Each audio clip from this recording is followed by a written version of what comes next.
Welcome to the Illinois MUSTSIM testing facility, part of the National Science Foundation Network for Earthquake Engineering Simulation. This facility consists of a 28-foot high L-shaped strong wall and 3 large loading and boundary condition boxes, or LBCBs, that you see behind me here.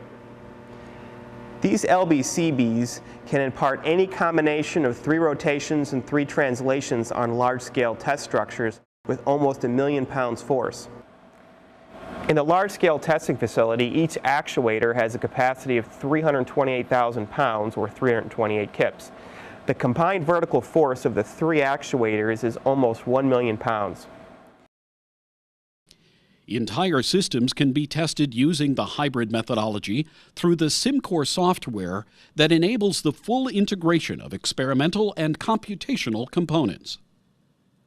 The MUSTSIM hub of operations is the user's studio that has workstations for visiting researchers, a conference center, and a fully functional 1/5 scale version of the large testing facility. In this small scale facility, which is exactly 1/5 scale geometrically, each actuator has a capacity of 1 kip, or 1,000 pounds. The maximum vertical force in the small scale facility is 3 kips, or 3,000 pounds.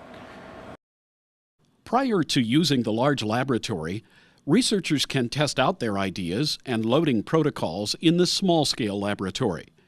This has proven to be a great advantage for conducting conclusive and realistic experiments that are made possible by the versatile MUSTSIM equipment and control architecture.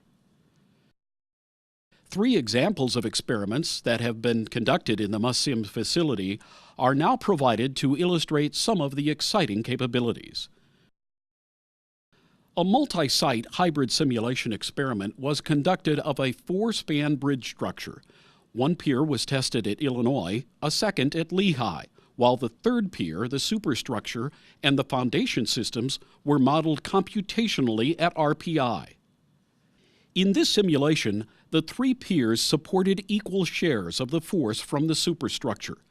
After 10 seconds, there was significant shear cracking of the Illinois pier, and this immediately led to a dramatic shift of loading to the Lehigh pier.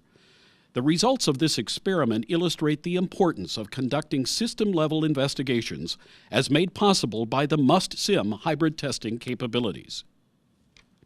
Another NEES project investigates the behavior of structural concrete walls for high-rise buildings, with experiments on the bottom 3 stories of planar, coupled, C-shaped, and core wall systems. Advanced measurement systems are being used to measure the deformations and cracking patterns on the surface of the test structure to calibrate computational models and to improve performance-based design methods. The Controlled Rocking Project at Illinois comprises a series of experiments conducted on steel frames that are connected with fuses to dissipate energy and keep the frame response elastic, and with vertical post-tensioning to self-right the frame at the end of the earthquake. In these tests, a single LBCB was used to impose large displacements on these 18 feet tall frames. The results have illustrated the great potential of this system and helped finalize the design for an upcoming test in Japan. The features of the MUSTSIM facility have been very deliberately designed with the objective of providing the most realistic boundary and loading conditions that brings us very close to reality. If we contrast it with traditional testing, if you like, where we idealize things, we say, for instance, that we cannot account for the interaction between the member and the system, maybe a column within a building. We cannot have a building that is 6 stories high in the lab. Right now, we're actually using the interaction between the experimental setup and the analytical tools that we have and the software that MUSTSIM facility has developed. We can indeed virtually test a 6-story building, but we focus on the components of the building that we know are most critical, and these will be tested at full scale, in which case we are really coming not just quite close to reality, but actually we are mimicking reality in terms of the loading and boundary conditions that are imposed on this member as if it was in the building in the field.